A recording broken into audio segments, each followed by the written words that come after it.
everyone. இந்த வீடியோல நம்ம ஃபர்ஸ்ட் செட்ல வந்து henceforth, henceforward, therefore, thus, hence, thence and whence இதை பத்தி எல்லாம் நம்ம பார்க்கலாம். செகண்ட் செட்ல வந்துட்டு நம்ம though, although, even though அந்த மாதிரி வேர்ட்ஸ் எல்லாம் எப்படி யூஸ் பண்றதுன்னு டீட்டெயிலாக பார்க்கலாம். இதுவும் வந்து ரொம்ப லென்த்தியான வீடியோவாக தான் இருக்க போகுது. ஸோ அதனால செட் பை செட்டாக பாருங்க. ஃபர்ஸ்ட் நம்ம பார்க்க போகிறது வந்துட்டு henceforth, henceforward, therefore, thus, hence, thence and whence இந்த adverbs எல்லாம் எப்படி சென்டென்சஸில் போட்டு யூஸ் பண்ணுறது அப்படின்னு பார்க்கலாம். ஸோ இதுக்கு வந்து ஸ்ட்ரக்சர்னு எதுவும் கிடையாது, அதாவது இருக்குது, பட் நான் அது வந்து வேர்பலாகவே அப்படி நான் கொடுத்துருக்கேன். ஓகே, நான் அது வந்து எக்ஸ்பிளனேஷன்லேயே வேர்பலானா எக்ஸ்பிளனேஷன்லேயே நான் கொடுத்துட்றேன் அப்படின்னு சொல்ல வரேன். இதுக்கு வந்து ப்ராப்பராக இதுதான் ஸ்ட்ரக்சர் அப்படின்னு நம்ம பிரித்து பார்க்க முடியாது.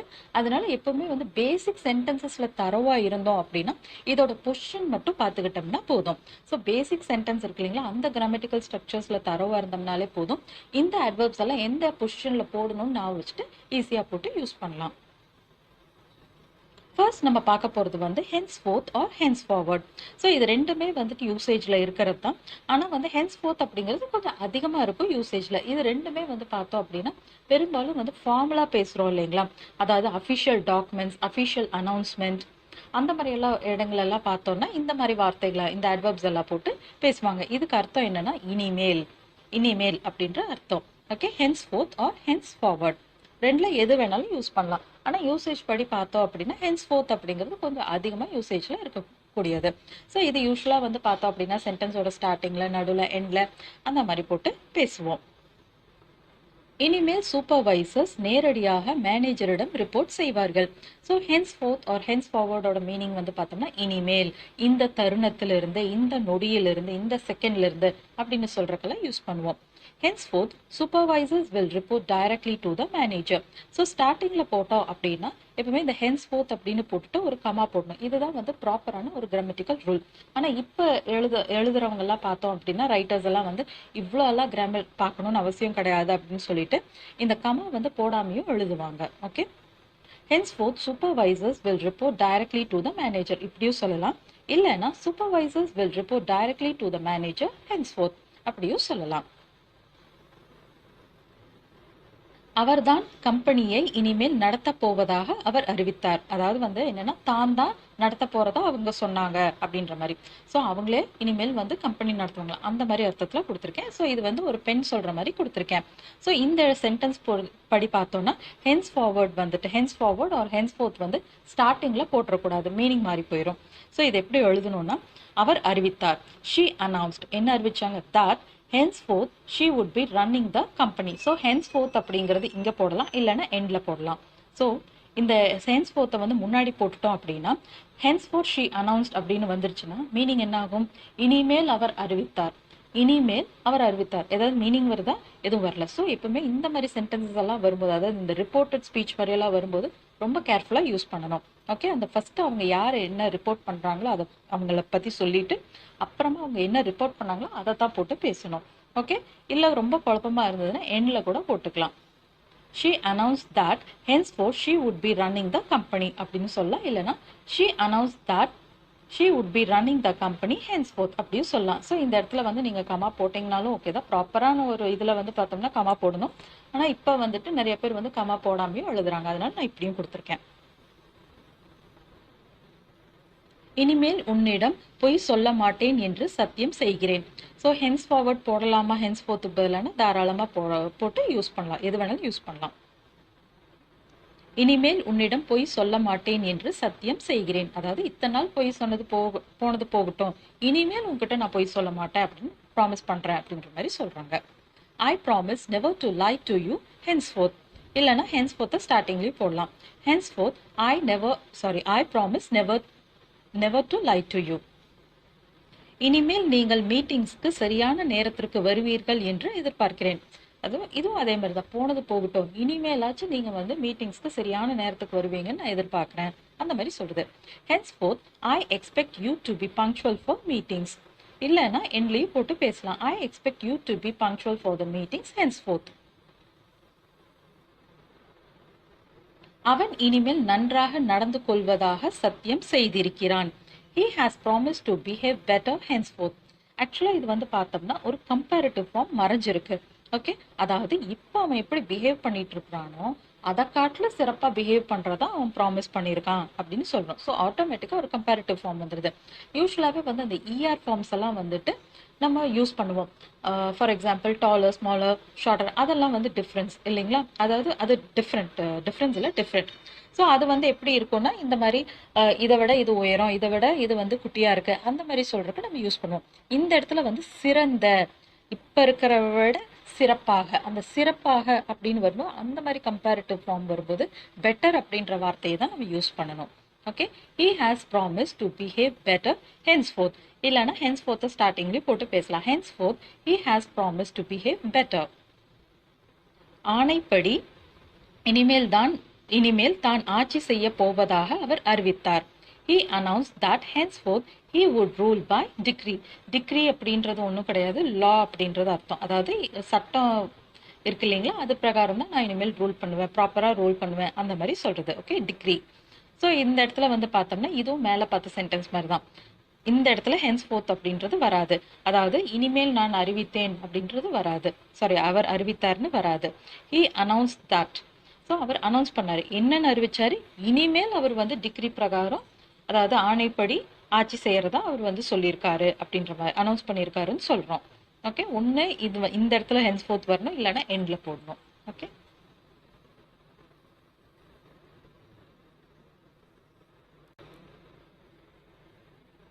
இனிமேல் இவை இரண்டும் என்னுடையதாக இருக்கும். These two will be henceforward mine. So henceforwardக்கு பதிலாக நான் henceforthன்னு போடலாமோனா தாராளமாக போட்டுக்கலாம். ஸ்டார்டிங்கில் போட்டிங்கனாலும் ஓகே தான், எண்டில் போட்டிங்கனாலும் ஓகே தான். henceforward these two will be mineன்னு சொல்லலாம், henceforth these two will be mineன்னு சொல்லலாம், இல்லைன்னா these two will be mine henceforthன்னு சொல்லலாம், henceforwardன்னு சொல்லலாம், எப்படி வேணாலும் போட்டு பேசலாம். இனிமேல் அவளுடைய டீமுக்கு திரும்பி செல்வது சாத்தியமற்றது ஆகும். நம்ம சொல்வோம் இல்லைங்களா, ஸோ அவளுக்கு பயங்கரமா அடிபட்டுருச்சு, இனிமேல் அவளை டீம்ல எடுக்கிறது கஷ்டம்தான், அந்த மாதிரி சொல்லிட்டு இருக்கோம். Any return to her team is henceforward impossible. Any return to her team is henceforward impossible. So இந்த இடத்துல வந்து ஷீன்ற வேர்டெல்லாம் யூஸ் பண்ணலையே அப்படின்னா இந்த இடத்துல மீனிங் வந்து ஹர் டீம் அப்படின்னு வந்துருச்சு. அதுக்கு அர்த்தம் என்னன்னா அவ டீமுக்கு திரும்பி போறதை பத்தி தான் பேசுறோம். நம்மளுக்கு இதுலயே ஒரு ஐடியா கிடைச்சிரும். Okay, any return to her team is henceforward impossible. இனிமேல் நீயும் நானும் உறுதியான நண்பர்கள். You and I henceforward are fast friends. So fast friends அப்படின்னா என்னன்னா வேகமாக நண்பர்கள் ஆயிட்டாங்க அப்படின்னு அர்த்தம் கிடையாது, ரொம்ப லாயலாக இருக்காங்க அப்படின்னு அர்த்தம். பெஸ்ட் ஃப்ரெண்ட்ஸ் அப்படின்னு சொல்லும்போது அது வேற மாதிரி. இதே ஃபாஸ்ட் ஃப்ரெண்ட்ஸ் அப்படின்னு சொல்லும்போது ஒருத்தருக்கு ஒருத்தர் வந்து ரொம்ப லாயலாக இருக்காங்க அப்படின்னா அது வந்து ஃபாஸ்ட் ஃப்ரெண்ட்ஸ்னு சொல்லுவாங்க. அப்படி இல்லைன்னா ஒருத்தங்க ஒரு கஷ்டத்தில் இருக்காங்க அப்படின்னா கூப்பிடாமையே வந்து அவங்க வந்துருவாங்க. அதாவது கூப்பிடணும்னு அவசியம் கிடையாது, தெரிஞ்சு வரணும்னு கிடையாது. அதாவது இவங்களுக்கு ஒரு பிரச்சனைன்றப்போ ஆட்டோமேட்டிக்காக வந்துருவாங்க. ஸோ அவங்களுக்கு தெரியாது இவங்க ஒரு பிரச்சனையில் இருக்காங்கன்னே தெரியாது, பட் இவங்க பாட்டுக்கு வந்து சேர்ந்துருவாங்க. ஸோ சொல்லுவோம் இல்லைங்களா, எனக்கு எப்பெல்லாம் பிரச்சனை நீ எப்படி வந்து நிற்கிறியோ எனக்கு தெரியல அப்படின்னு நம்ம பேத்த பார்த்தா சொல்லுவோம் இல்லைங்களா, அந்த மாதிரியெல்லாம் சொல்கிறது தான் வந்து ஃபாஸ்ட் ஃப்ரெண்ட்ஸ் அப்படின்னு சொல்லுவோம். சில பேர் வந்து ரொம்ப லாயலாக இருக்கக்கூடிய ஃப்ரெண்ட்ஸையும் வந்துட்டு ஃபாஸ்ட் ஃப்ரெண்ட்ஸ் அப்படின்னு சொல்லுவாங்க. பெஸ்ட் ஃப்ரெண்ட்ஸ் அப்படிங்கிறது வந்து வேற, அந்த ஃப்ரெண்ட்ஷிப்க்கு வந்து மதிப்பு கொடுக்குறவங்க, அவங்கள வந்துட்டு நம்ம பெஸ்ட் ஃப்ரெண்ட்ஸ்னு சொல்லுவோம். இதே வந்து ஃபாஸ்ட் ஃப்ரெண்ட்ஸ் அப்படின்றப்போ ரொம்பவுமே வந்து அந்த ஃப்ரெண்ட்ஷிப்க்கு லாயலாக இருக்கிறாங்க அப்படின்றது. இன்னொன்று வந்து என்னன்னா ஒரு பிரச்சனை அப்படின்றப்போ வந்துட்டு நிற்கிறது. ஓகே, அதுவும் வந்து அதே மாதிரி தான். அதுக்கு வந்து என்னன்னா அவங்க கூப்பிட்டு அனுப்பணும்னு அவசியம் கிடையாது, இவங்களுக்காகவே தெரிஞ்சிடும். அந்த உள் மனசுல எனக்கு நீ ஏதோ பிரச்சனையில் இருக்கிற மாதிரி எனக்கு பட்டுச்சு அதான் வந்த அப்படின்லாம் சொல்லுவோம் இல்லைங்களா, அந்த மாதிரி பேசுறதா இதெல்லாம். அடுத்தது therefore, எனவே, ஆகையால், விளைவாக, அந்த மாதிரி எல்லாம் சொல்றது. ஸோ இது வந்து பார்த்தோம் அப்படின்னா யூஸ்வலாகவே வந்து இந்த ரிப்போர்ட் எல்லாம் ஏதாவது நம்ம ஃப்ரேம் ரெடி பண்ணுறோம் அப்படின்னு வச்சுக்கலாம். ஒரு கேஸ் ஸ்டடி பண்ணுறோம் அப்படின்னா இதை இப்படி நடந்துச்சுங்க, இதுலேருந்து நான் இங்கே என்ன தெரிஞ்சுக்கிட்டோம் அப்படின்னா, இல்லை வந்து ஒரு சர்வேவே நடக்குது, அந்த சர்வே பிரகாரம் பார்த்தோம்னா இதில் வந்து என்ன கன்க்ளூட் பண்ணியிருக்கீங்க நீங்கள் அப்படின்னு கேட்பாங்க இல்லைங்களா. ஸோ அந்த மாதிரி இப்படி நாங்கள் இந்த ரிசர்ச்சை பண்ணணும், இதில் வந்து இந்த ரிசர்ச்சில் எங்களுக்கு தெரிய வந்தது என்னவென்றால் அப்படின்னு சொல்வோம் இல்லைங்களா. அந்த மாதிரி எல்லாம் வரும்போது இந்த therefore அப்படின்றத போட்டு நம்ம பேசுவோம். இதுவும் பெரும்பாலும் வந்து பார்த்தோம் அப்படின்னா நம்ம ஃபார்மல் ஸ்டைலில் தான் வந்து இதை போட்டு பேசுவோம். கேஷுவலாக பேசுகிறோம் அப்படின்னா சிம்பிளாக நம்ம வந்து ஸோ அப்படின்றத போட்டு பேசிடுவோம். இதெல்லாம் வந்து பார்த்தோம்னா ஃபார்மலாக வந்துட்டு ஏதாவது இப்போ யார்கிட்டயாவது வந்து நம்ம ரிப்போர்ட் சப்மிட் பண்ணுறோம் அப்படின்னலாம் வந்து பார்த்தோம்னா அந்த ரிப்போர்ட்டை வந்து டைப் பண்ணிவிட்டு எண்டில் வந்து இதுதான் நாங்கள் வந்து கண்டுபிடிச்ச விஷயம் அப்படின்ற மாதிரி சொல்கிறது. அவன் பிஸியாக இருந்தான், எனவே அவனால் வர முடியவில்லை. ஸோ இது வந்து கேஷுவல் சென்டென்ஸ்ல யூஸ் பண்ணக்கூடாதுன்னு கிடையாது, தாராளமாக யூஸ் பண்ணலாம். அந்த மாதிரி சென்டென்சஸ் தான் நான் பெரும்பாலும் கொடுத்துருக்கேன். ரொம்ப கேஷுவலாக பார்த்தோம்னா நம்ம ஸோ அப்படின்ற வார்த்தையை போட்டு நம்ம பேசிடுவோம். He was busy, therefore he could not come. He was busy, therefore he could not come. So இந்த இடத்துல வந்து பார்த்தோம்னா நான் 2 சென்டென்ஸாக பிரித்து நான் வந்து இதை எழுதியிருக்கேன். ஸோ அவன் பிஸியாக இருந்தான், எனவே comma he could not come, அவனால் வர முடியவில்லை அப்படின்ற மாதிரி கொடுத்துருக்கேன். 2 சென்டென்ஸாக கொடுத்துருக்கேன். இது ஒரே சென்டென்ஸாகவும் எழுதலாம். அதுக்கு வந்து கீழே எக்ஸாம்பிள்ஸும் நான் கொடுத்துருக்கேன். அவர்கள் திருப்தி ஆகவில்லை, ஆகையால் நாங்கள் புதிய ஒன்றை செய்ய வேண்டியதாயிற்று. They weren't satisfied and therefore we had to prepare a new one. So இந்த இடத்துல வந்து பார்த்தோம்னா அண்ட் அப்படின்றது இன்ட்ரடியூஸ் பண்ணணும்னு கம்பல்சரி கிடையாது. ஓகே, சில பேர் வந்து பார்த்தோம்னா அண்ட் அப்படின்றத போட்டுட்டு இப்படி எழுதுவாங்க. ஸோ இப்படி 2 சென்டென்ஸாக எழுதும்போது பேச்சு வழக்கில் பிரச்சனை கிடையாது, நம்ம பாட்டுக்கு சொல்லிட்டு அப்படியே போயிட்டே இருப்போம். எழுதும்போது இந்த டிஃப்ரென்ஸ் எல்லாம் பார்த்து வச்சுக்கோங்க. 2 சென்டென்ஸாக எழுதுறோம்னா இப்படி எழுதலாம். ஃபர்ஸ்ட் சென்டென்ஸ் எழுதிட்டு தேர்ஃபோர் இன்ட்ரடியூஸ் பண்ணுறோம், கமா போடுறோம், அப்புறமா இந்த சென்டென்ஸ் எழுதுறோம். இல்லை வந்து ஒரே சென்டென்ஸாக எழுதுறோம்னா they weren't satisfied, comma and comma therefore we had to prepare a new one. So அவங்க சாட்டிஸ்ஃபை ஆகலை, அதனால நாங்கள் வந்து புதுசாக இன்னொன்று ரெடி பண்ண வேண்டியதாக இருந்துச்சு, ப்ரிப்பேர் பண்ண வேண்டியதாக இருந்துச்சு அப்படின்ற மாதிரி சொல்கிறோம். they weren't satisfied and therefore we had to prepare a new one.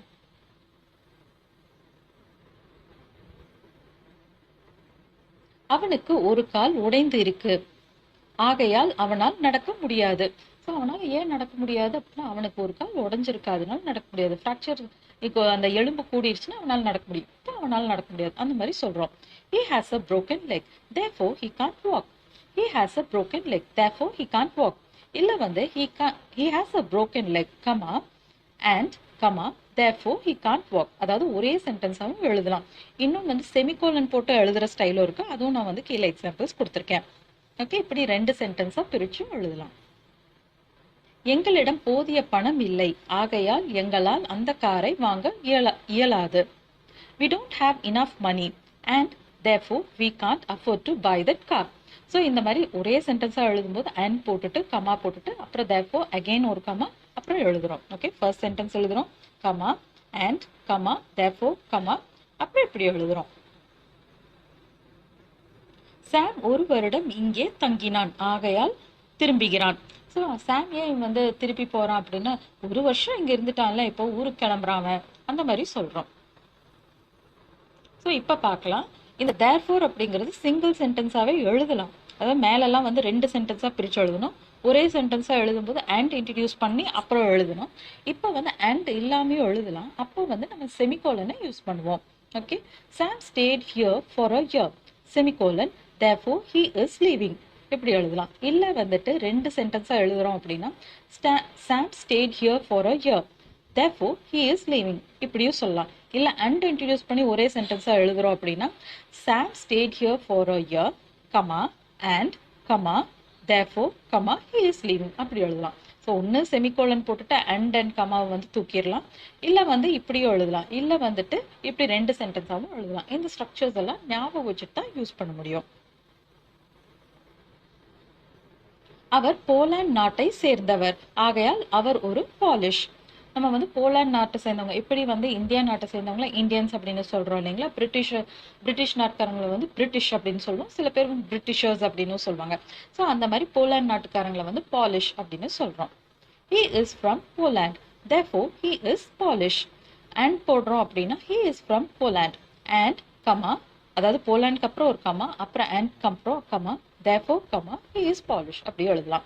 இல்லைன்னா இப்படி எழுதலாம், he is from Poland, therefore he is Polish.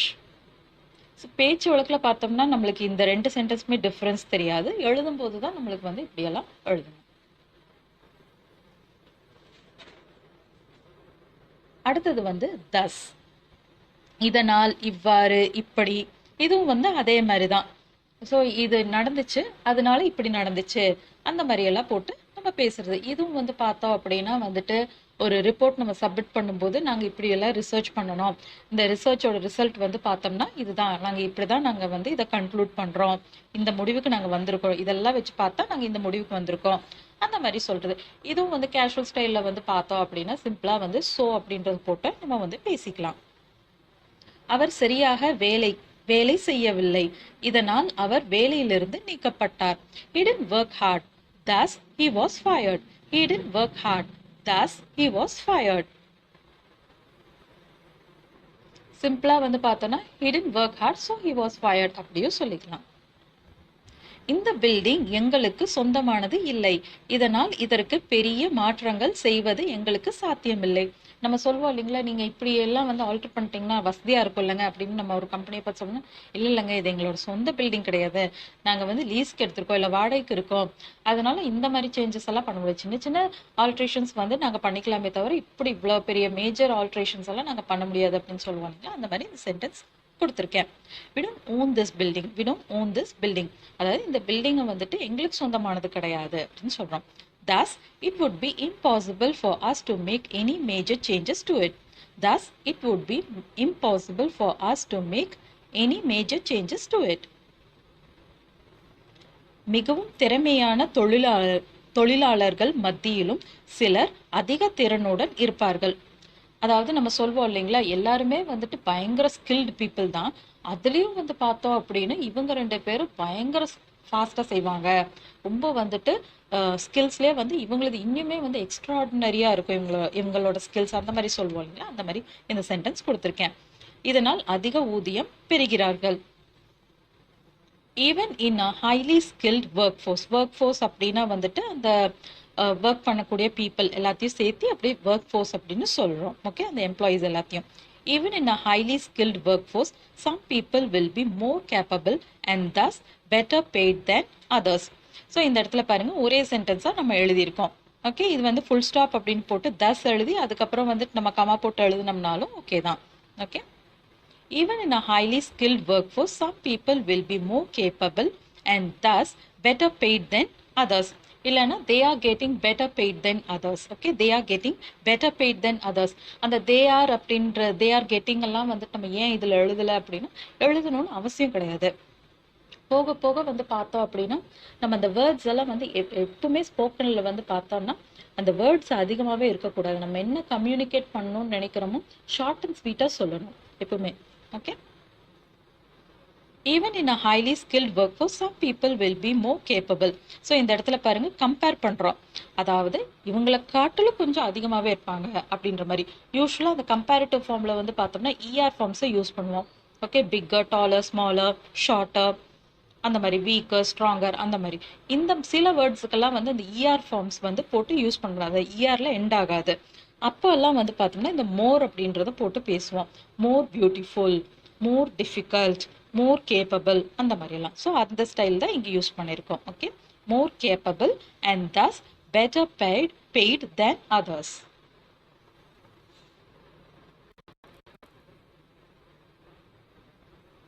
பெரும்பாலான ஆதாரங்கள் தீயில் அழிந்து விட்டது, இதனால் அவனை குற்றவாளி என நிரூபிப்பது கிட்டத்தட்ட சாத்தியமற்றது.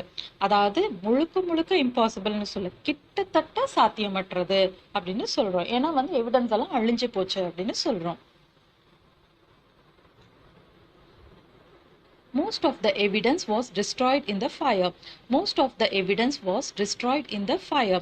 Thus, it would be almost impossible to prove him guilty. So இந்த இடத்துல தஸ்க்கு அப்புறம் கமா போட்டோம்னாலும் ஓகே தான். ப்ராப்பரான இதில் பார்த்தோம்னா கமா போடணும். ஆனால் வந்து இப்போ வந்து நான் சொன்னேன் இல்லைங்களா, ஸ்டார்டிங்லேயே நம்ம வந்து ஹென்ஸ்ஃபோர்த் பற்றியெல்லாம் பார்க்கும்போது ஸோ சில பேர் வந்து கமாலாம் போடாமே அப்படியே வந்து எழுதிட்டும் வராங்க. அதுக்காக தான் நான் இந்த மாதிரி எக்ஸாம்பிள்ஸ் கொடுத்துருக்கேன். Thus, it would be almost impossible to prove him guilty. Okay. அடுத்தது நம்ம பார்க்க போறது வந்து hence. இதுவும் அதே மாதிரி தான். ஸோ அதனால தான், ஆகையால், அந்த மாதிரி எனவே அப்படின்னு சொல்றது. ரோட்கள் பனிக்கட்டிகளால் மூடப்பட்டு இருந்தது, எனவே டிரைவ் செய்வது பாதுகாப்பானதாக இருக்கவில்லை.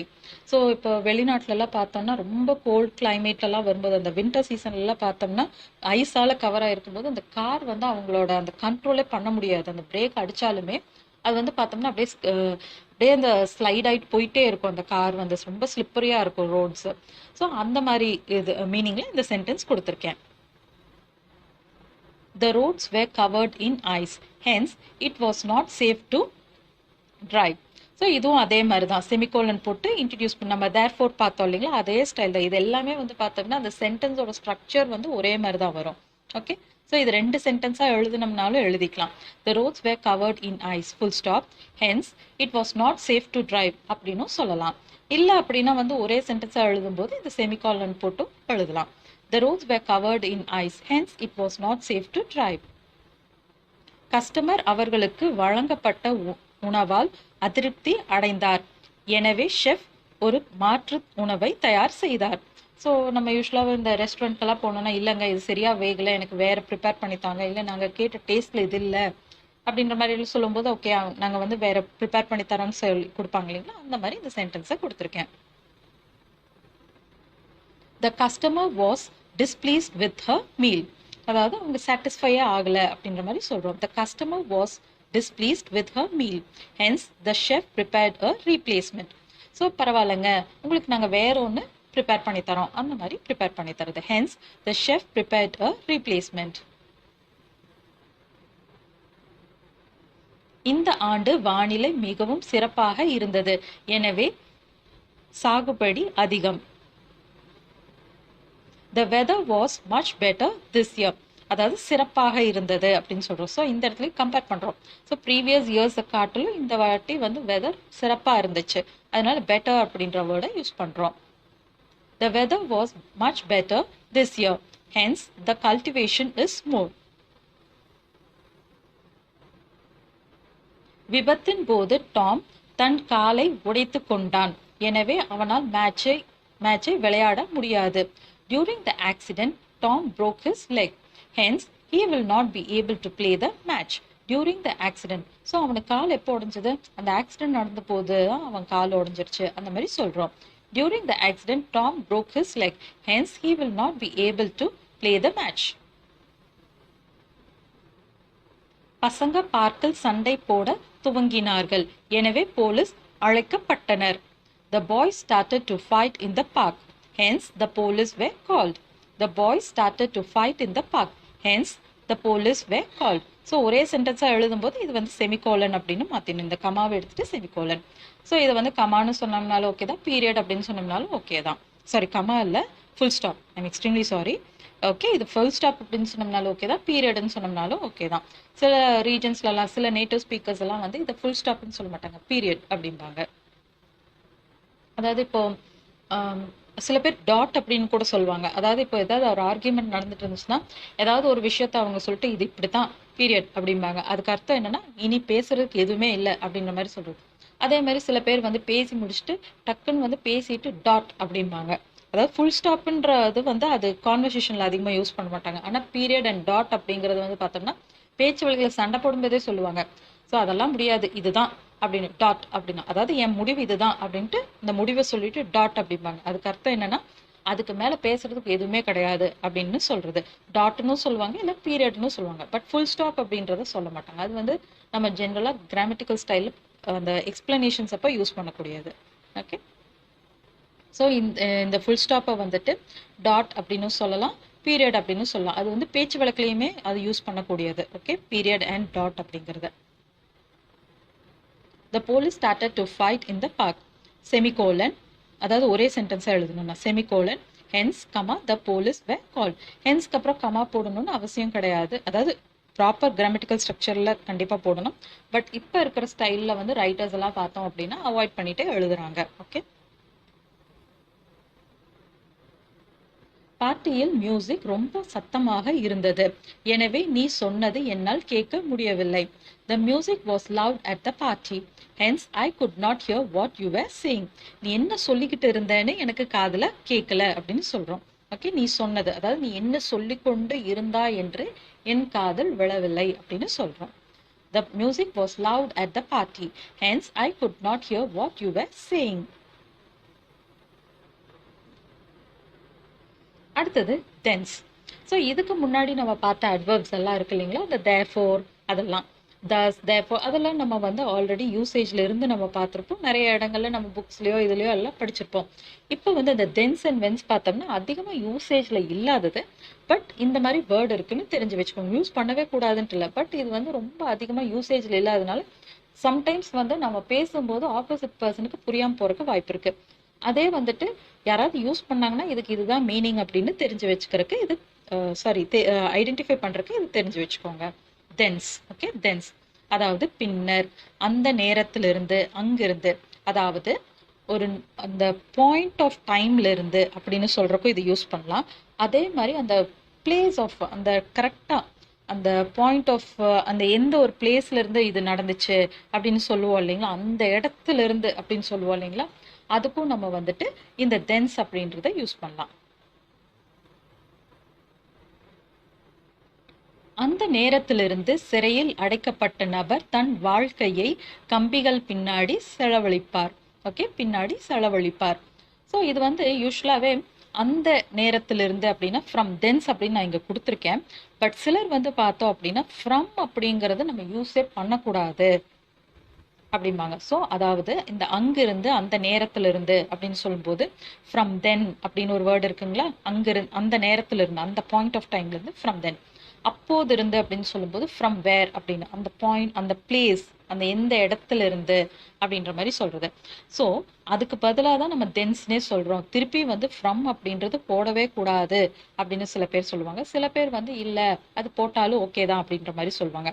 அதனால தான் நான் இந்த இடத்துல வந்து ஃப்ரம் தென்ஸ் அப்படின்னு கொடுத்துருக்கேன். நீங்கள் தென்ஸ் அப்படின்னு சொன்னீங்கனாலே போதுமானது. ஏன்னா அதுலேயே வந்து ஃப்ரம் அப்படின்றது மறைஞ்சிருக்கு.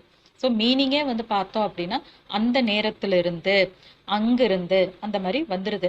அப்போ மீண்டும் வந்துட்டு நம்ம ஃப்ரம் அப்படின்னு போட்டுட்டு, அதாவது எங்கிருந்து, அங்கிருந்து, அந்த மாதிரி மீனிங் ஏதாவது வருதுங்களா? வரல.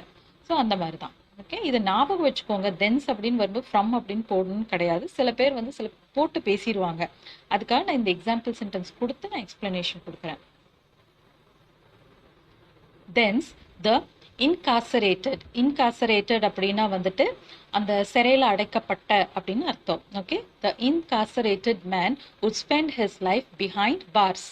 ஓகே, நம்ம வந்து சொல்லுவோம் இல்லைங்களா கம்பின்றது அப்படின்னு சொல்லிட்டு, அதுதான் கம்பிக்கு வந்து பார்ஸ் அப்படின்னு சொல்றோம். பிஹைண்ட் பார்ஸ்னா கம்பிக்கு பின்னாடி.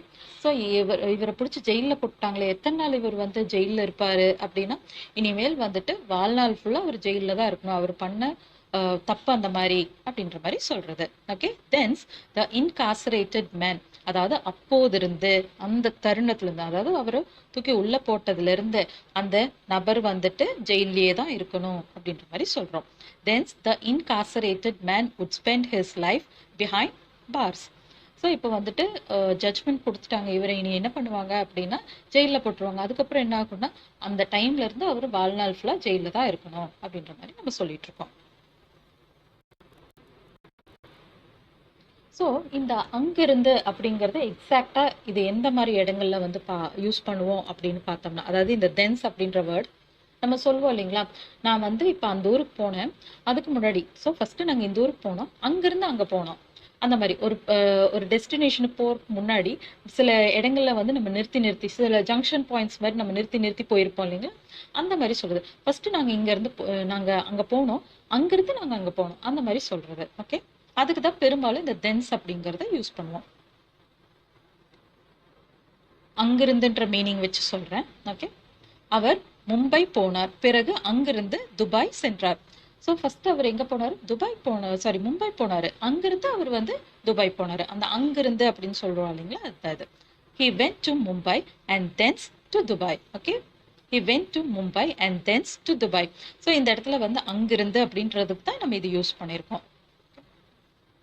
ஃப்ரம் தேர்ன்னு நான் சொல்லிக்கலாமா அப்படின்னா உங்களுக்கு டிஃபிகல்ட்டாக இருந்தால் எப்பவும் போல் கேஷுவலாக பேசுகிற மாதிரி ஃப்ரம் தேர் அப்படின்னு சொல்லிக்கலாம். He went to Mumbai and from there to Dubai. So திருப்பி வந்து ஹி வென்ட் டு துபாய்னு சொல்லணும்னு அவசியம் கிடையாது. ஸோ ஒரு வாட்டி சொன்னோம்னாலே போதும். இந்த இடத்துல வந்துட்டு டூ போட்டுட்டு துபாய்னு சொன்னோம்னாலே முதல்ல மும்பை போயிருக்காரு, அதுக்கப்புறம் அங்கிருந்து துபாய் போயிருக்காருன்னு நம்ம அண்டர்ஸ்டாண்ட் பண்ணிக்கலாம். ஃபுல் சென்டென்ஸ் சொல்லணும் அப்படின்னாலும் ஓகே தான். பட் எப்பவுமே ஸ்போக்கன் ஸ்டைலில் வந்து அந்த வேர்ட்ஸ் எல்லாம் வந்துட்டு கம்மி பண்ணிக்கோங்க. ரிப்பீட் பண்ணக்கூடாது. ஒரே வார்த்தையை வந்துட்டு சென்டென்சஸில் ரிப்பீட் பண்ணிகிட்டே வரக்கூடாது. அதாவது he went to Mumbai and from there he went to Dubai அப்படின்னு சொன்னோம்னா தப்பு கிடையாது, பட் அவாய்ட் பண்ணுங்க. நாங்கள் லண்டன் போனோம், பிறகு அங்கிருந்து ட்ரெயினில் பாரிஸ் போனோம். We went to London. Okay, we went to London and thence by train to Paris. இல்லை அப்படின்னா வந்துட்டு thence to Paris by train அப்படியும் சொல்லலாம். இந்த இதை வந்துட்டு இப்படி திருப்பியும் போட்டு பேசலாம், இன்டர்சேஞ்ச் பண்ணியும் பேசலாம். We went to London and thence by there by there by train to Paris. From there அப்படின்றது போல thenceன்றதை யூஸ் பண்றோம்.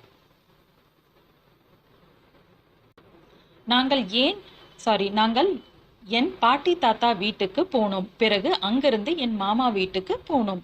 We traveled to my grandparents home. இல்லை ஹவுஸ்ன்னு சொன்னோம்னாலும் ஓகே தான். ஸோ இந்த இடத்துல வந்துட்டு we went toன்னு சொல்லலாமா அப்படின்னா தாராளமாக went toவும் போட்டுக்கலாம். we travel to மேபி வந்து வேற ஒரு ஊரில் நம்ம கிராண்ட் பேரண்ட்ஸ் ஹவுஸ் இருக்கும் அந்த மாதிரி, அதனால ட்ராவல் அப்படின்ற மாதிரி சொல்கிறோம். வென்ட்டுன்னு போட்டோம்னாலும் ஓகே தான். We traveled to my grandparents house அல்லது home and thence to my uncles. So இந்த இடத்துல பாருங்க uncles ஹோமுக்கு தான் போயிருப்போம், அதனால 2 வாட்டி ஒரே சென்டென்ஸ்ல ரிப்பீட் பண்ண வேண்டாமேன்னு ஒரு இடத்துல மட்டும் ஹோம் போட்டோம்னா போதும். இந்த இடத்துல வந்து அங்கிள்ஸ்ன்னு சொன்னோம்னாலே ஹோம்ன்றது சேர்த்து வருதுன்னு நம்ம அண்டர்ஸ்டாண்ட் பண்ணிக்கணும். அதே மாதிரி இந்த இடத்துல வந்து பார்த்தோம் அப்படின்னா கிராண்ட் பேரண்ட்ஸ் அப்படின்னு எழுதிட்டு தான் அப்போஸ்ட்ரஃபி போடணும். அப்பதான் வந்து தாத்தா பாட்டி வீடு அப்படின்னு வரும்.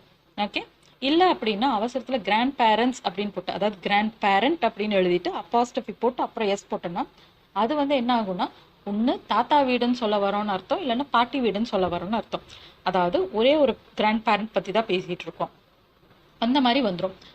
அந்த மாதிரியெல்லாம் பேசும்போது நம்ம சிம்பிளாக வந்து grandmother's house, grandfather's ஹவுஸ்னே போட்டு பேசிக்கலாம். அதாவது கிராண்ட் மதர் எழுதி அப்போஸ்ட்ரஃபி போட்டு அப்புறம் எஸ், கிராண்ட் ஃபாதர்னு எழுதி அப்போஸ்ட்ரஃபி போட்டு அப்புறம் எஸ். இது வந்து நம்ம சொல்வோம் இல்லைங்களா, நான் என் தாத்தா பாட்டி வீட்டுக்கு போனேன் அப்படின்னு, அந்த மாதிரி எல்லாம் சொல்லும்போது கிராண்ட் பேரண்ட்ஸ்ன்னு போட்டுட்டு அப்புறம் அப்போஸ்ட்ரஃபி. இது வந்து பேச்சு வழக்கில் நம்மளுக்கு டிஃப்ரென்ஸ் தெரியாது, எழுதும்போது மட்டும்தான் இந்த டிஃப்ரென்ஸ் தெரியும். ஓகே, அதே மாதிரி வந்துட்டு இது வந்து என்னோட அக்காவுடையது அப்படின்னு சொன்னோன்னா மை சிஸ்டர்ஸ் அப்படின்னு சொல்லுவோம். சிஸ்டர் எழுதி அப்போஸ்ட்ரஃபி எஸ். இதே வந்து இது என் அக்காக்களுடையது அப்படின்னு சொல்றான்னு வச்சுக்கலாம். அக்காக்களுடையது 2-3 அக்காக இருக்காங்க, அவங்க எல்லாத்துக்குமே இது சொந்தமானது, அந்த மாதிரி சொல்லும்போது சிஸ்டர்ஸ் தான் வரும். ஆனால் எழுதும்போது எப்படி எழுதுனா சிஸ்டர்ஸ் அப்படின்னு எழுதி, அதாவது SISTER எழுதிட்டு அப்புறம் அப்போஸ்ட்ரஃபி. ஓகே, இந்த மாதிரி எல்லாம் எழுதும்போது நம்ம அப்போஸ்ட்ரஃபி போட்டு திருப்பி இன்னொரு எஸ் போட்டக்கூடாது. ஓகே, நல்லா நான் வச்சுக்கோங்க. அக்காவுடையன்னு எழுதும்போது சிஸ்டர்ஸ் தான், அக்காக்களுடைய அப்படின்னாலும் சிஸ்டர்ஸ் தான் வரும், ஆனால் அப்போஸ்ட்ரஃபி மாறிடும். ஃபர்ஸ்ட் இதில் அக்காவுடையன்னு எழுதும்போது சிஸ்டர் அப்போஸ்ட்ரஃபி அப்புறம் எஸ்.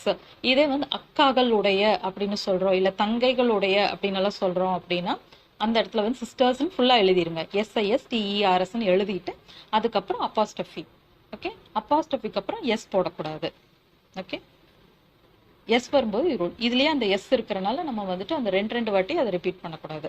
அதே மாதிரி தான் இந்த இடத்துலையும் we travel to my grandparents ஹவுஸ்னு சொல்லலாம், இல்லை ஹோம்னு சொல்லலாம். and thence to my uncles. So இந்த இடத்துல வந்து திருப்பி வந்து அங்கிள்ஸ் ஹவுஸ்ன்னு சொல்லணும்னு அவசியம் கிடையாது, அங்கிள்ஸ் ஹோம்னு சொல்லணும்னு அவசியம் கிடையாது. நம்ம ஆட்டோமேட்டிக்காக அண்டர்ஸ்டாண்ட் பண்ணிக்கலாம்.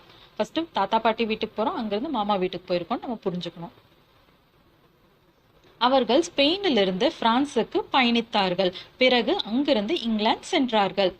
They made their way from Spain to France. Okay, so இதே வந்துட்டு they went to France from ஸ்பெயின்னு சொல்லாமனா தாராளமாக அப்படியும் சொல்லிக்கலாம். இந்த மாதிரி ஸ்டைலெல்லாம் நம்ம வந்து ப்ராக்டிஸ் பண்ணிக்கிட்டோம்னா கொஞ்சம் பேசுறதுக்கு நல்லா இருக்கும், அவ்வளோதான். They made their way from Spain to France and thence to England. So ஸ்பெயின்லேருந்து ஃப்ரான்ஸுக்கு போகிறாங்க, ஃப்ரான்ஸ்லேருந்து இங்கிலாந்துக்கு போகிறாங்க. They made their way from Spain to France and thence to England. அடுத்தது வந்து whence. ஓகே, எங்கிருந்து. ஸோ எங்கிருந்து அப்படின்னு கேட்கும்போது நம்ம ஃப்ரம் வேர் அப்படின்றதே நம்ம போட்டு பேசலாம். அதுக்கு பதிலாக whence அப்படின்ற ஒரு வேர்டே இருக்கு. இதுவும் வந்துட்டு நம்ம இது பார்த்தோம் இல்லைங்களா, அதே மாதிரி தான். ஓகே, ஸோ இந்த தென்ஸ் மாதிரி தான் இதுவும் அதிகமாக யூசேஜில் இல்லை, பட் சில பேர் யூஸ் பண்ணிட்டு தான் இருக்காங்க, கம்ப்ளீட்டாகவே யூஸ் பண்ணுறது இல்லைன்ட்டு. ஸோ இந்த மாதிரி இடங்கள்லாம் வரும்போது தெரிஞ்சு வச்சுக்கோங்க. ஸோ இது வேற ஒன்றும் கிடையாது, ஃப்ரம் வேர் அப்படின்னு சொல்கிறோம் இல்லைங்களா, அதுதான் அது. அதாவது ஃப்ரம் வேர் ஆர் வேர் ஃப்ரம்னு சொல்லுவோம், அதுதான் இது. எங்கிருந்து நீ வந்தாய், எங்கிருந்து நீ வந்தாய். whence did you come, whence did you come. அதாவது from where did you come அப்படின்னு கேட்போம் இல்லைங்களா, அதுதான் இது. இல்லை அப்படின்னா where did you come from அப்படின்னு கேட்போம். Where did you come from, நீ எங்கிருந்து வந்திருக்க, எங்கிருந்து நீ வந்த, அந்த மாதிரி கேட்கறது. Okay, from where did you கம்னு சொல்லுவோம், இல்லை வந்து கேஷுவலாக இந்தியன் ஸ்டைலில் வந்து from where did you come அப்படின்னு கேட்போம். அதுக்கு பதிலாக whence, whence did you come, whence did you come. இது வந்து கொஞ்சம் கன்ஃபியூசிங்காக இருக்கிற மாதிரி இருக்கும் இந்த whence. இது வந்து என்னன்னா இந்த ஃப்ரம் வேர் அப்படின்ற மாதிரி நல்லா ஃப்ரேம் பண்ணிட்டு அந்த ஃப்ரம் வேர் அல்லது வேர் ஃப்ரம் அப்படிங்கிறத எடுத்துட்டு இந்த வென்ஸ் போட்டோம்னா சென்டென்சஸ் ஆர் ஸ்டேட்மெண்ட்ஸ் எதுனாலும் நம்ம வந்து ஈஸியாக ஃப்ரேம் பண்ணிடலாம். எங்கிருந்து வந்தார்களோ அங்கேயே திரும்பி போயிருக்கிறார்கள். They have returned whence they came. அதாவது they have returned from where they came.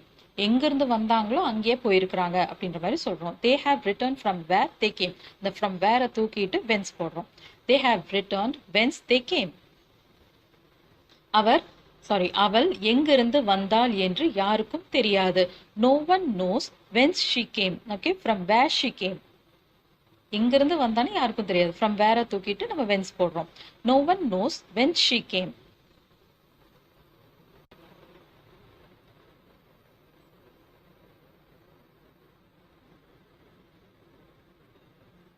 இந்த அரண்மனைக்கு நீ எங்கிருந்து வந்தாய்? Whence did you come to this palace? Whence did you come to this palace? So from where did you come to this palace? இல்ல where did you come to this palace from? அப்படியும் சொல்லலாம். அவன் எங்கிருந்து வந்தானோ அங்கேயே போகட்டும். Let him return whence he came. Let him return from where he came அப்படின்னு சொல்வோம் இல்லைங்களா கேஷுவலா பேசும்போது. அதுக்கு பதிலா let him return whence he came. அது எங்கிருந்து வந்ததோ அந்த கடைக்கே திருப்பி அனுப்பப்படுகிறது. இட் ஹாஸ் பீன் அனுப்பப்பட்டிருக்கிறது. It has been return to the shop whence it came. It has been return to the shop from where it came. எந்த கடையிலிருந்து வந்துச்சோ அங்கேயே அனுப்பப்பட்டு இருக்கு அப்படின்னு சொல்றோம்.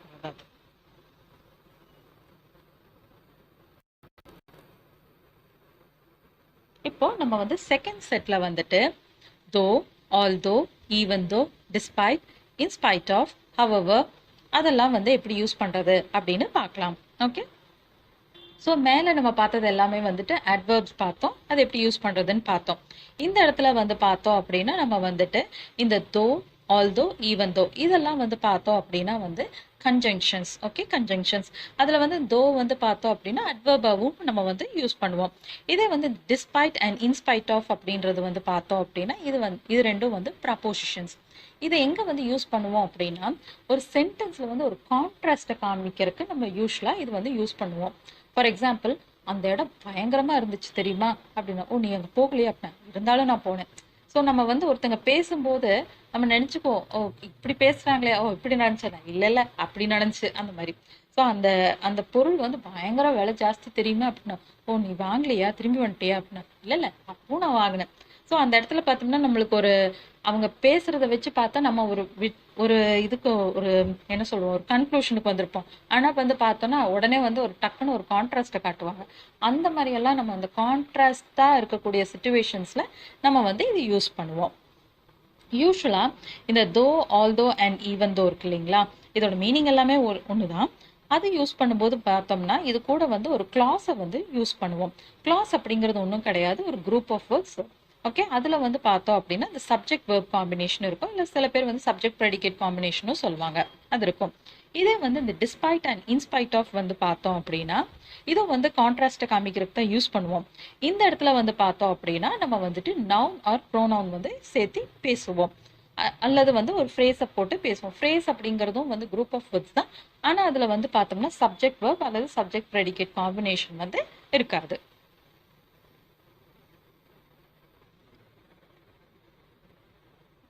ஸோ இப்போ வந்து இந்த ஸ்ட்ரக்சர் எப்படி வருதுன்னு பார்த்துக்கலாம். தோ, ஆல்தோ, ஈவன் தோ மூணில் எது வேணாலும் நம்ம வந்து யூஸ் பண்ணலாம். இந்த தோங்கிறது வந்து கொஞ்சம் அதிகமான யூசேஜில் இருக்கக்கூடியது. இது எல்லாமே வந்து பார்த்தோம் அப்படின்னா ஃபார்மலாக நம்ம வந்து பேசுறது யூஸ் பண்ணுவோம். இந்த தோ அப்படிங்கிறது வந்து கேஷுவல் ஸ்டைல்லையும் நம்ம வந்து யூஸ் பண்ணுவோம். இது ரெண்டும் பார்த்தோம்னா ரொம்பவே அதிகமாக வந்துட்டு இந்த ஃபார்மல் டாக்குமெண்ட்ஸ், ஃபார்மலாக பண்ணக்கூடிய அனௌன்ஸ்மெண்ட், அஃபிஷியல் அனௌன்ஸ்மெண்ட்ஸ் இதிலெல்லாம் அதிகமாக இதை ரெண்டையும் யூஸ் பண்ணுவாங்க தான். ஸோ இந்த இடத்துல வந்து பார்த்தோம் அப்படின்னா இந்த தோ அப்படிங்கிறது வந்துட்டு ஸ்டார்டிங்லேயும் போடலாம், எண்ட்லேயும் போடலாம். அதுக்கான எக்ஸாம்பிள் சென்டென்சஸை நாம் அப்படியே பார்த்துட்டு வரலாம். ஸோ நடுவுலையே போட்டு பேசலாம். இது எப்படி வருதுன்னு பார்த்துக்கலாம். ஸோ தோ போட்டுட்டு சப்ஜெக்ட் ப்ளஸ் வேர்ப் அந்த காம்பினேஷன் வரும். அதுக்கப்புறம் மறுபடியும் வந்து இன்னொரு set of subject plus verb வரும். ஓகே, இதே வந்துட்டு அந்த தோ அப்படிங்கிறது வந்துட்டு நடுவில் போடுறோம் அப்படின்னா இப்படி வரும், இந்த ஸ்ட்ரக்சராக வந்துடும். அதாவது இந்த சப்ஜெக்ட் அண்ட் வேர்ப் இருக்கு இல்லைங்களா, அதை வந்து ஸ்டார்டிங்கில் போட்டுருவோம் சப்ஜெக்ட் வேர்ப். அதுக்கப்புறம் இந்த தோ சப்ஜெக்ட் வேர்பை வந்து இங்கே கொண்டு வந்துடுவோம். ஓகே, ஸோ இது எழுதும்போது பாருங்கள், தோ சப்ஜெக்ட் வேர்ப் போட்டு ஒரு கமா, அதுக்கப்புறம் சப்ஜெக்ட் வேர்ப் போடுவோம். அதாவது இன்னொரு கிளாஸை வந்து இன்ட்ரடியூஸ் பண்ணுவோம். இது இந்த மாதிரி வரும்போது இந்த இடத்துல சப்ஜெக்ட் வேர்ப் போட்டுட்டு தோ, அதுக்கப்புறம் சப்ஜெக்ட் வேர்ப். இது கொஞ்சம் டிஃபிகல்ட்டாக இருந்ததுன்னா நேரடியாக சென்டென்ஸே பார்த்துக்கோங்க, அது கொஞ்சம் ஈஸியாக இருக்கும். இதே வந்து இந்த டிஸ்பைட் அண்ட் இன்ஸ்பைட் ஆஃப் வந்து பார்த்தோம் அப்படின்னா, டிஸ்பைட் ப்ளஸ் நவுன் வரும், அதுக்கப்புறம் வந்துட்டு கமா, அப்புறம் சப்ஜெக்ட் வேர்ப் வரும். ஓகே, இல்லை இதோட இன்னொரு ஸ்ட்ரக்சர் வந்து பார்த்தோம் அப்படின்னா, இந்த சப்ஜெக்ட் வேர்பை போட்டுட்டு அதுக்கப்புறம் இந்த இதை வந்துட்டு இப்படி எழுதுவோம். இப்படி எழுதும்போது யூஸ்வலாக கமா வந்து எடுத்துருவோம், கமா போடாமல் பேசுவோம். ஸோ இப்போ மீனிங் வந்து பார்த்தோம் அப்படின்னா, இருப்பினும், ஆயினும், இருந்தாலும், இருந்தாலும் கூட, அந்த மாதிரி எல்லாம் சொல்லும்போது இந்த தோ, ஆல் தோ, ஈவன் தோ அப்படிங்கிறதெல்லாம் போட்டு பேசுவோம். இருப்பினும், இருந்தாலும் கூட, அப்படி இருந்தும், அந்த மாதிரி எல்லாம் சொல்லும்போது டிஸ்பைட் ஆர் இன்ஸ்பைட் ஆஃப் அப்படின்றத யூஸ் பண்ணுவோம். எனினும், ஆன போதிலும் அப்படின்னா ஹவவர் அப்படின்றத போட்டு பேசுவோம். இப்போ வந்து எக்ஸாம்பிள் சென்டென்சஸ் எல்லாம் வச்சு பார்த்தோம்னா நம்மளுக்கு ஒரு கிளியர் ஐடியா கிடைக்கும். அடிப்படையில் இதோட யூசேஜ் அதாவது வந்து பார்த்தோம்னா அந்த ஸ்ட்ரக்சர்ஸ் தான் மாறுமே தவிர மீனிங் வந்து நம்ம சொல்ல வர்றதெல்லாம் வந்து ஒரே மாதிரி வரும். இப்போ நம்ம வந்து பார்க்கலாம். பேக்கின் விலை அதிகமாக இருந்த போதிலும் அவன் அதை வாங்கினான். ஸோ பேக்கோட விலை ரொம்ப அதிகமாக இருந்துச்சு, ஓ அவன் வாங்கலையா அப்படின்னா, இல்லை இல்லை அப்பவும் வாங்கினான். ஸோ அந்த மாதிரி சொல்கிறது நம்ம கேஷுவலாக பேசும்போது இந்த மாதிரி வரும். நான் வந்து சென்டென்ஸாக ரீட் பண்ணும்போது இப்படி வரும்னு சொல்கிறக்கா நான் இது கொடுத்துருக்கேன். ஓகே, பேக்கின் விலை அதிகமாக இருந்த போதிலும் அவன் அதை வாங்கினான். ஸோ இப்போ வந்து ஸ்டார்டிங்கில் போடும்போது எப்படி வருதுன்னு பார்க்கலாம். Though the bag was expensive he bought it. Though the bag was expensive comma he bought it. So இந்த இடத்துல பாருங்கள், தோ போட்டுட்டோம், அதுக்கப்புறம் த பேக் அப்படிங்கிறது தான் சப்ஜெக்ட், அதுக்கப்புறம் வேர்பு. ஓகே, வாஸ் தான் வந்து verb. Though the bag was expensive he bought it. So அடுத்ததான் நம்ம இன்ட்ரடியூஸ் பண்ணக்கூடிய சப்ஜெக்ட் வேர்ப் வந்து பார்த்தோன்னா சப்ஜெக்ட் ஹி, பாட் வந்து வேர்ப். ஓகே, தோக்கு பதிலாக ஆல்தோவும் போடலாம். Although the bag was expensive he bought it. Style வந்து பார்த்தோம்னா ஒரே மாதிரி தான் இருக்கும். Even though the bag was expensive he bought it. Okay, so இந்த மாதிரி எழுதும்போது அந்த ஃபர்ஸ்ட் தோ எழுதிக்கிறோம், அதுக்கப்புறம் சப்ஜெக்ட் வேர்ப் இன்ட்ரடியூஸ் பண்ணிக்காம அதுக்கப்புறம் மறுபடியும் ஒரு சப்ஜெக்ட் வேர்ப். அதே மாதிரி தான் இந்த இதுமே மூணுமே. அடுத்தது வந்து பார்க்கலாம். He bought the bag though it was expensive. அந்த செகண்ட் ஸ்ட்ரக்சர் நம்ம பார்த்தோம் இல்லைங்களா அது. ஸோ ஹி பாட் இட் அப்படிங்கிறத இந்த இட்டு இருக்கு இல்லைங்களா இந்த பேக். ஸோ எப்பவுமே இதை முன்னாடி கொண்டு வரும்போது அந்த என்ன பொருளோ அந்த இட்டுன்னு போடாமல் அந்த பொருளோட பேரவே போட்டுடணும். So he bought the bag, இந்த பேக் த பேக்னு இங்கே இருக்கு இல்லைங்களா, அதை வந்து இங்கே கொண்டு போகிறோம், இந்த இட்டை இப்படி கொண்டு போயிடணும் இந்த மாதிரி எழுதும்போது. ஹி பாட் த பேக், அதுக்கப்புறம் தோ, ஈவன் தோ, ஆல் தோ எது வேணாலும் போடலாம். even though it was expensive, though it was expensive, although it was expensive, எப்படி வேணாலும் சொல்லலாம். ஸோ இந்த இடத்துல கமாலாம் வராது. So he bought the bag, இதை வந்து இங்கே கொண்டுட்டு வரோம், இந்த பார்ட்டை கீழே கொண்டு வந்துடுறோம், அவ்வளோதான். ஸோ இந்த இட்டும் த பேக்கும் இன்டர்சேஞ்ச் பண்ணிடணும். எப்பவும் இந்த ஃபர்ஸ்ட் பார்ட்டில் தான் வந்து அந்த என்ன பொருளோ அந்த பொருளோட பேரை சொல்லணும். செகண்ட் பார்ட்டில் வந்துட்டு அந்த பொருளோட பேர் சொல்லணும்னு அவசியம் கிடையாது, அதனால இட் அப்படின்றத சொல்கிறோம். he bought the bag though it was expensive. So எதுக்கு இந்த மாதிரி எழுதுறோம் அப்படின்னா ஒரே வார்த்தை வந்து திருப்பி திருப்பி ரிப்பீட் பண்ணக்கூடாது அப்படின்றாங்க. ஹி பாட் த பேக் தோ த பேக் வாஸ் எக்ஸ்பென்சிவ்னு சொன்னால் தப்பு கிடையாது. யூஸ்வலாக இங்கிலீஷில் வந்து அந்த வேர்ட்ஸ் ஒரே சென்டென்ஸில் திருப்பி திருப்பி ஒரே வார்த்தைகளை வராமல் பார்த்துக்கோங்க, அவ்வளோதான். அடுத்தது இந்த இடத்துலலாம் வந்து பார்த்தோம் அப்படின்னா நம்ம கிளாஸ் இன்ட்ரடியூஸ் பண்ணி பேசணும் இந்த இடத்துலலாம். இப்போ நம்ம வந்துட்டு டிஸ்பைட் ஆர் இன்ஸ்பைட் ஓட வரும்போது நம்ம என்ன படிச்சிருக்கோம், நவுன் இன்ட்ரடியூஸ் பண்ணணும்னு படிச்சிருக்கோம். இப்போ வந்து பார்க்கலாம். Despite the high price. So இந்த இடத்துல பாருங்க, it was expensive, the bag was expensive அப்படின்னு எல்லாம் எழுதணும். அது வந்துட்டு நம்ம கிளாஸாக யூஸ் பண்ணணும். இப்போ நம்ம வந்து இதவே சொல்லணும், ஆனால் நவுனா சொல்லணும். அப்போ எப்படி எழுதுறோம் அப்படின்னா despite the high price. Okay, despite the high price. So இந்த இடத்துல இது வந்து நவுனா செயல்படுது. Despite the high price he bought the bag. He bought the bag in spite of the high price. So இந்த இடத்துல வந்து நான் டிஸ்பைட் போடலாமான்னா தாராளமாக போடலாம். ஸோ இன்ஸ்பைட் ஆஃப் அப்படிங்கிறது டிஸ்பைட் இப்படி எழுதலாம், ஸ்டார்டிங்லேயும் போட்டு எழுதலாம். In spite of the high price he bought the bag, அதாவது டிஸ்பைட் பதிலாக இன்ஸ்பைட் ஆஃபும் போடலாம். ஓகே, இதுவும் அதே மாதிரி தான், நடுவுலையும் போடலாம், ஸ்டார்டிங்லேயும் போட்டு எழுதலாம். In spite of the high price he bought the bag, இல்லைன்னா despite the high price he bought the bag இப்படி எழுதலாம், இல்லைன்னா இப்படி he bought the bag in spite of the high price. So இது ஒரு ஸ்ட்ரக்சர், இது ஒரு ஸ்ட்ரக்சர். ஃபர்ஸ்ட் பார்ட்டில் இப்படி எழுதணும்னா கமா போடணும், அப்புறம் செகண்ட் பார்ட் எழுதணும். இதே இந்த செகண்ட் பார்ட்டை வந்து ஃபர்ஸ்ட் பார்ட்டாக கொண்டு வரோம் அப்படின்னா he bought the bag despite the high price. Comma மட்டும் தேவை கிடையாது. despite பதிலா in spite of போடலாம்.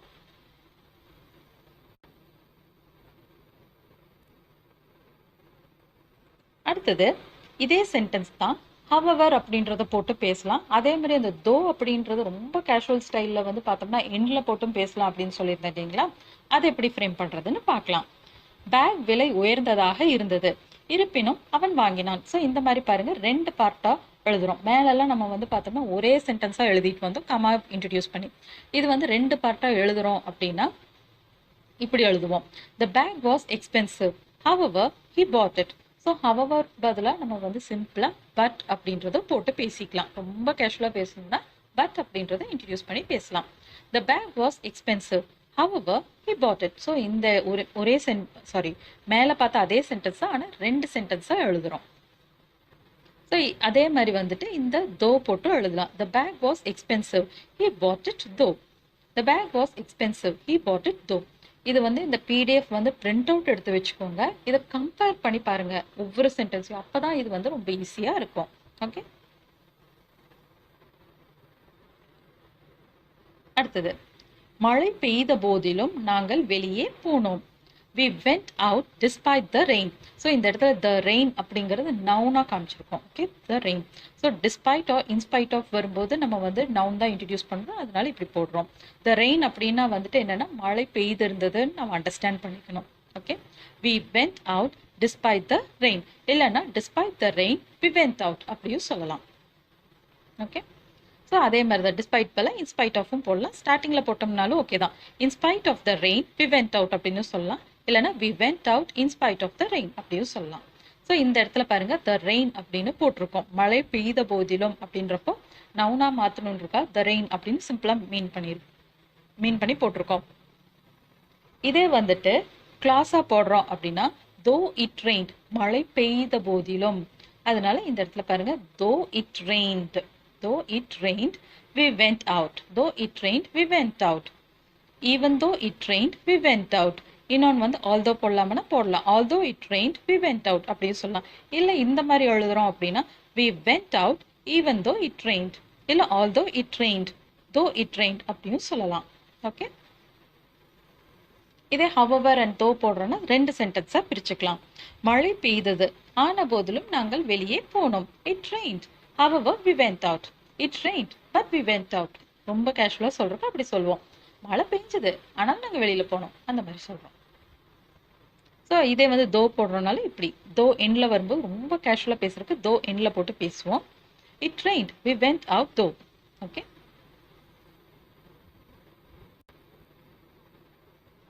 அடுத்தது சோர்வாக இருந்த போதிலும் அவர் ஒரு 100 கிலோமீட்டர் வண்டியை ஓட்டி அடுத்த டவுனுக்கு சென்றார். Although he was tired, he drove 100 kilometers to the next town. Although he was tired, okay, although he was tired. Subject, verb, போட்டு அப்புறம் சொல்றோம். He drove 100 kilometers to the next town. இல்லைனா he drove 100 kilometers to the next town although he was tired அப்படியும் சொல்லலாம். ரெண்டு structures மேலே பார்த்தோம்னா அந்த மாதிரி போட்டு பேசுறது. Even though he was tired, he drove 100 kilometers to the next town. அடுத்தது வந்து பார்த்தோம்னா இந்த மாதிரி நடுவில் போட்டு பேசுறது, அதாவது இந்த சென்டென்ஸ் மேலேயும் இந்த சென்டென்ஸ் கீழேயும் கொண்டு வர்றது. He drove 100 kilometers to the next town. So இந்த சென்டென்ஸ் இருக்கு இல்லைங்களா, ஃபர்ஸ்டாக கொண்டு வந்துட்டு இந்த சென்டென்ஸை ரெண்டாவதாக எழுதுறோம். Though he was tired, even though he was tired, although he was tired, எது வேணாலும் யூஸ் பண்ணலாம். அடுத்தது இப்போ இந்த இடத்துல வந்துட்டு நம்ம கிளாஸாக போட்டிருக்கோம் இல்லைங்களா, சப்ஜெக்ட் வேர்ப் வந்திருக்கு. இதே வந்து நம்ம அடுத்ததா இன்ஸ்பைட் ஆஃப் டிஸ்பைட் போடும்போது என்ன இன்ட்ரடியூஸ் பண்ணோம், நவுன் இன்ட்ரடியூஸ் பண்ணி தான் எழுதணும்.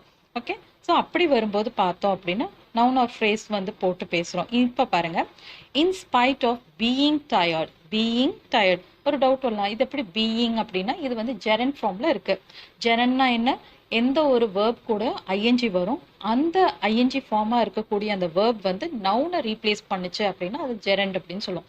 இந்த இடத்துல நம்ம ஜெரண்ட் தான் யூஸ் பண்ணிட்டு இருக்கோம். ஓகே, பார்த்தா நம்மளுக்கு வந்து வேர்ப் பிளஸ் ஐஎன்ஜியா நம்ம கண்ணுக்கு தெரியும், ஆனா அது என்ன வேலையை செஞ்சுட்டு இருக்கு, நவுனோட வேலையை செஞ்சுட்டு இருக்கு. அதை வந்து ஜெரண்ட் அப்படின்னு சொல்லுவோம். அதுதான் இங்க யூஸ் பண்ணிருக்கோம். In spite of being tired he drove 100 kilometers to the next town. இல்லனா he drove 100 kilometers to the next town in spite of being tired அப்படியும் சொல்லலாம்.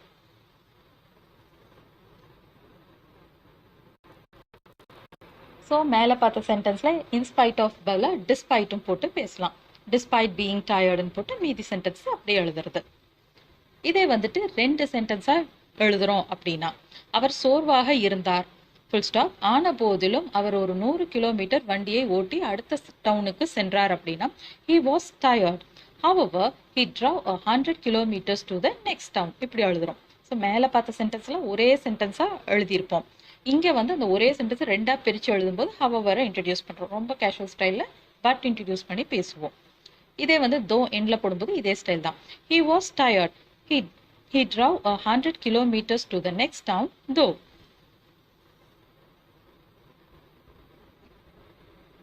அடுத்தது, அவனுக்கு சம்பளம் குறைவு என்ற போதிலும் அவன் தன் வேலையை என்ஜாய் செய்கிறான். ஸோ சில பேர் சொல்லுவாங்க இல்லைங்களா, வேலை கம்மி, வேலை வந்துட்டு எனக்கு பிடிச்ச மாதிரி இருக்கு, அதில் சம்பளம் கம்மியாக இருந்தாலும் பரவாயில்ல, எனக்கு பிடிச்ச மாதிரி வேலையாக இருந்தால் போதும், அந்த மாதிரி எல்லாம் சில பேர் சொல்லுவாங்க இல்லைங்களா. அந்த மாதிரி வச்சு இந்த சென்டென்ஸ் கொடுத்துருக்கேன்.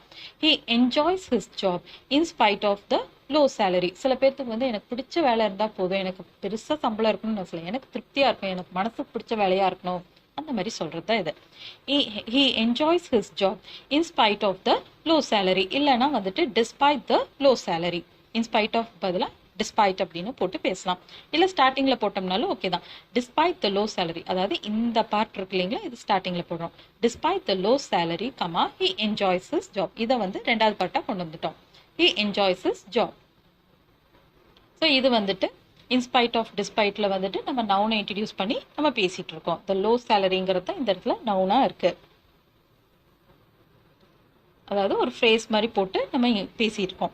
இப்போ இந்த தோ, ஆல்தோ, ஈவன் தோ அதெல்லாம் வரும்போது ஒரு கிளாஸ் வந்துடும். தோ his salary is low he enjoys his job. So இந்த இடத்துல பாருங்க, டிஸ்பைட் த லோ சேலரின்னு மட்டும் சொல்லுவோம். இந்த இடத்துல பாருங்க, his salary is low. Difference எப்பவுமே பார்த்துக்கோங்க. இந்த சென்டென்ஸ் எல்லாம் வந்து பார்த்தோம்னா மீனிங் வந்து ஒன்று தான், உள்ளர்த்தம் கவனித்து பார்த்தோம்னா மீனிங் என்னமோ ஒன்றா தான் இருக்கும், இந்த சென்டென்ஸ் ஃபார்மேஷன் வந்து வேறு மாதிரி இருக்கும். ஸோ இதெல்லாம் ஞாபகம் வச்சுட்டு தான் நல்லா ப்ராக்டிஸ் பண்ணால் தான் ஈஸியாக இருக்கும். தோ his salary is low he enjoys his job. So இதை வந்துட்டு இப்படியும் போட்டு பேசலாம். ஹி என்ஜாய்ஸ் ஹிஸ் ஜாப் தோ ஹிஸ் சேலரி இஸ் லோ. அதாவது இந்த பாட்டை மேலேயும் இதை கீழேயும் கொண்டு வந்தும் பேசலாம். அதாவது இந்த மாதிரி. Okay, he enjoys the job even though his salary is low. He enjoys his job although his salary is low. although பதிலா even though எது வேணாலும் போட்டு பேசலாம். இதெல்லாம் வந்துட்டு ஒரே சென்டென்ஸாக கொடுத்துருக்கோம். இதெல்லாம் வந்து பார்த்தோம்னா ஒரே சென்டென்ஸ் தான், அந்த கமா போட்டு ரெண்டு பார்ட்டாக பிரிச்சிருக்கோம். இப்போ வந்து சென்டென்ஸை ரெண்டாக பிரித்து பேசுகிறோம் அப்படின்னா எப்படி however இல்லை தோ வந்து எண்ட்லையும் போட்டு பேசலாம். அவன் சம்பளம் குறைவு, இருப்பினும் அவன் தன் வேலையை என்ஜாய் செய்கிறான். his salary is low however he enjoys his job. So இதே வந்து தோ போட்டு பேசும்போது, அதாவது தோ வந்து எண்ட்ல வருது, ரொம்ப ரொம்ப கேஷுவலாக பேசும்போது இந்த தோவை எண்ட்ல போட்டு பேசுவோம். his salary is low he enjoys his job though.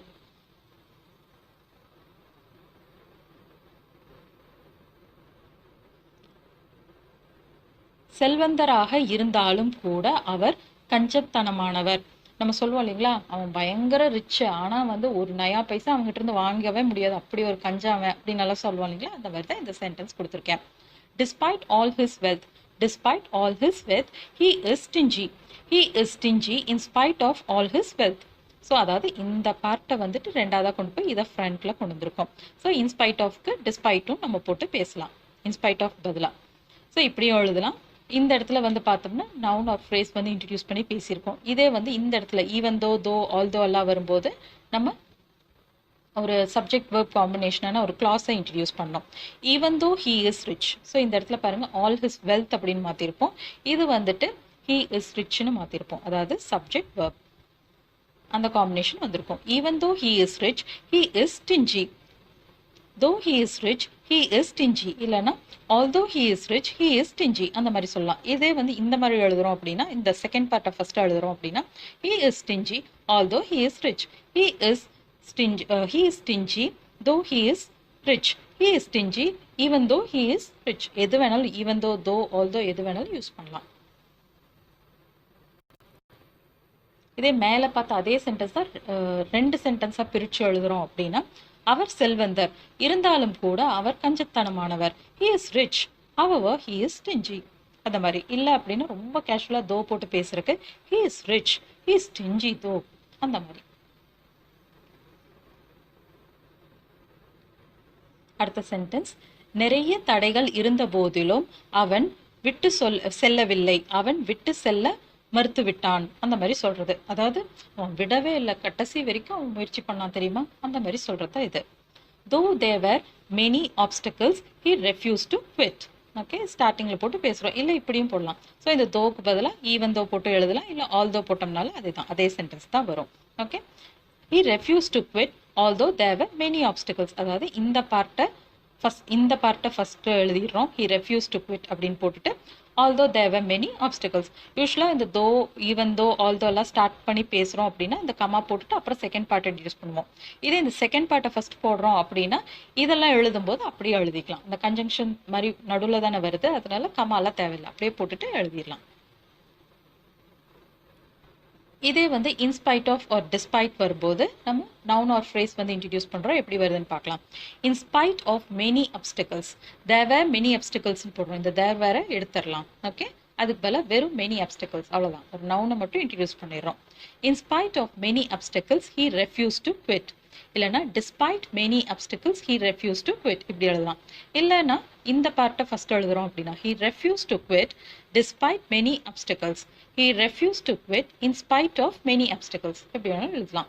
So இப்போ வந்து ரெண்டு பார்ட்டாக பிரித்து எழுதுறத பார்க்கலாம். அதாவது இதெல்லாம் ஒரே சென்டென்ஸாக வருது, இந்த ஒரே சென்டென்ஸை இந்த மாதிரி ரெண்டு பார்ட்டாக எழுதும்போது அவரை இன்ட்ரடியூஸ் பண்ணுறோம்.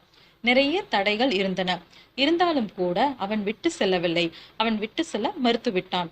there were many obstacles however he refused to quit, but he refused to quit. but அப்படிங்கிறது casual. there were many obstacles he refused to quit though.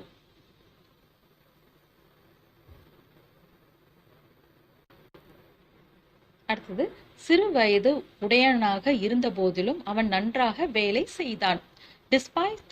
despite his young age he did a very good job. சின்ன பையன்தான் ஆனால் நல்லா வேலை செஞ்சான் அந்த மாதிரி சொல்றது. despite his young age he did a very good job. So இது டிஸ்பைட்டுக்கு பதிலாக இன்ஸ்பைட் ஆஃப் யூஸ் பண்ணலாம். இதே வந்து நான் இந்த மாதிரி வரும்போது இந்த சென்டென்ஸை ஃபர்ஸ்ட் எழுதிட்டேன், he did a very good job in spite of his young age, இல்லைன்னா despite his young age. So இந்த மாதிரி எழுதியிருக்கோம். இதே வந்து தோ ஈவன் தோ ஆல் தோ எல்லாம் வரும்போது இப்படி வரும். though he is young, இந்த இடத்துல பாருங்க his young age, இது வந்து he is young. Okay, though he is young he did a very good job, even though he is young he did a very good job. அதே மாதிரி வந்து ஆல்தோவும் போடலாம், although he is young he did a very good job. So இதே வந்து இந்த சென்டென்ஸை இந்த part of சென்டென்ஸை ஃபர்ஸ்ட் போட்டுட்டு இதை செகண்டாக போடுறோன்னா he did a very good job although he is young, though he is young, even though he is young அந்த மாதிரி வரும்.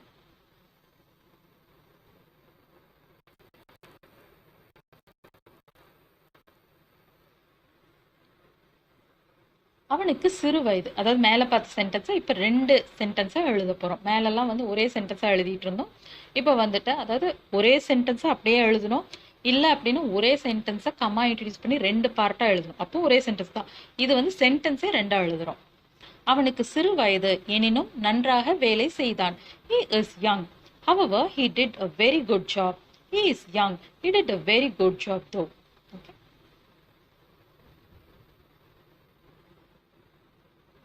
அவள் பாதத்தில் அடிபட்டு இருந்த போதிலும் அவள் நெடுந்தூர ஓட்ட போட்டியை முடித்தாள். though her foot was injured she finished the marathon. although her foot was injured.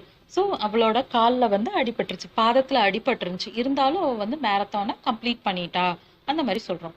So இந்த சென்டென்ஸை இங்கே வந்து ஃபர்ஸ்ட் கொடுத்துட்டு இதை வந்து செகண்டாக போட்டிருக்கோம். தோக்கு பதிலாக ஆல்தோ இவன் எது வேணாலும் போடலாம். She finished the marathon even though her foot was injured. இதே வந்துட்டு ப்ரப்போசிஷன்ஸ் ஆன டிஸ்பைட் அண்ட் இன்ஸ்பைட் ஆஃப் வரும்போது இந்த இடத்துல வந்துட்டு நம்ம டக்குன்னு இதை நவுனாவோ ஃப்ரேஸாவோ மாற்றணும். She finish the marathon despite her injured foot, இல்லைனா இன்ஸ்பைட் ஆஃப்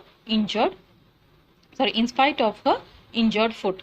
ஸோ இதை வந்துட்டு ஃபஸ்ட்டாக போடுறோம் அப்படின்னா in spite of her injured foot she finish the marathon, இல்லைனா despite her injured foot she finish the marathon. இப்போ ஹவவர் இன்ட்ரடியூஸ் பண்ணி பேசலாம். அவள் பாதத்தில் அடிபட்டு இருந்தது, இருப்பினும் அவள் நெடுந்தூர ஓட்ட போட்டியை முடித்தாள். Her foot was injured, however she finished the marathon. Her foot was injured, she finished the marathon though.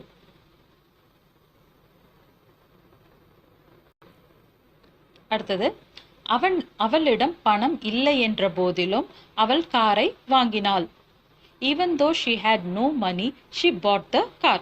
அதாவது அவங்க நம்ம சொல்வோம் இல்லைங்களா, அவங்க கிட்ட கையில் பணம் இல்லை இருந்தாலும் லோன் போட்டு அந்த காரை வாங்கிட்டாங்க, அந்த மாதிரி சொல்கிற மாதிரி நான் இதை கொடுத்துருக்கேன். Even though she had no money, she bought the car. Even though பதிலாக தோ போடலாம், இல்லை ஆல் தோ போட்டோம்னாலும் ஓகே தான். இதே வந்துட்டு இந்த பார்ட் ஆஃப் சென்டென்ஸை ஃபஸ்ட்டு கொண்டுட்டு வரோம் அப்படின்னா தோ, ஆல் தோ, ஈவன் தோவை இங்கே இன்ட்ரடியூஸ் பண்ணுவோம். அப்போ வந்து கமா தேவை கிடையாது. இதை ஃப்ரண்ட்டில் போடும்போது மட்டும்தான் கமா போடணும். She bought the car though she had no money, although she had no money, even though she had no money. அந்த மாதிரி. அடுத்தது, despite the fact that she had no money, despite the fact that she had no money. இந்த இடத்துல the fact அப்படிங்கிறது வந்து அதாவது உண்மையை சொல்ல போனா உண்மை என்னன்னா அவகிட்ட பணம் இல்லை அந்த மாதிரி சொல்லிட்டு இருக்கோம். Okay, despite the fact that she had no money, she bought the car. In spite of the fact that she had no money, she bought the car. இல்லைனா the second part of the sentence first போடுறோம். She bought the car in spite of the fact that she had no money, இல்லைனா despite the fact that she had no money அப்படின்னு சொல்லலாம். இதை வந்து ரெண்டு பார்ட்டா எழுதும்போது அவளிடம் பணம் இல்லை இருந்த போதிலும் அவள் காரை வாங்கினாள். She had no money, however she bought the car. She had no money, she bought the car though. Okay.